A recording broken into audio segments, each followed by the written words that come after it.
Hello বন্ধুরা, আজ আমি আপনাদের সামনে ফটোকপি মেশিনের খুব কমন একটি সমস্যা এবং তার সমাধান নিয়ে হাজির হয়েছি। আপনারা যারা ফটোকপি মেশিন ইউজ করেন তারা কম বেশি এই সমস্যাটির সাথে সুপরিচিত। প্রায় সময়ই আপনাদের ব্যবহৃত ফটোকপি মেশিনে এই লেখাটি শো করে, সার্ভিস কল SC54201। তো অনেকেই এই বিষয়টাতে ঘাবড়িয়ে যান। বিষয়টা হচ্ছে অনেক সময় বিদ্যুতের ভোল্টেজ আপ ডাউনের কারণে এই সমস্যাটি হয়ে থাকে। তো বন্ধুরা চলুন খুব সহজেই এই সমাধান করে নেই। সর্বপ্রথম আপনার ফটোকপি মেশিনের ড্যাশবোর্ড থেকে ক্লিয়ার বাটনে ক্লিক করুন। এরপর স্টার এবং হ্যাশ বাটন ক্লিক করুন। এরপর ক্লিয়ার বাটনে পুনরায় প্রেস করুন। এরপর 107 টাইপ করুন। এরপর স্টার্ট বাটনে ক্লিক করুন। এখন আপনার ফটোকপি মেশিনের ড্যাশবোর্ডে এমন একটি অপশন শো করবে। এবার ফটোকপি মেশিনের মেইনটেনেন্স মোড অন হয়ে গেলে এখান থেকে ইঞ্জিন এসপি মোড ক্লিক করুন। এবার মোড অপশনটি ক্লিক করুন।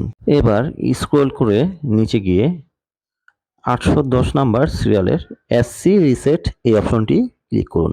এবার ফিউজিং এসসি রিসেট এই অপশনটি ক্লিক করুন। ওকে বাটনে ক্লিক করুন। এবার এক্সিকিউশন অপশন থেকে ইয়েস কমান্ড দিলেই আপনার কাজটি হয়ে যাবে। এবার এক্সিকিউটিং রেজাল্ট ওকে আসবে। ব্যাস আপনার কাজটি শেষ। এবার আপনার ফটোকপি মেশিনটি জাস্ট একটি রেজিস্টার দিলেই আপনার কাজটি শেষ। দেখুন বন্ধুরা, আপনার ফটোকপি মেশিনটি পুরোপুরি ওকে হয়ে গেছে। তো ভিডিওটি ভালো লাগলে অবশ্যই লাইক, কমেন্ট এবং সাবস্ক্রাইব করতে ভুলবেন না।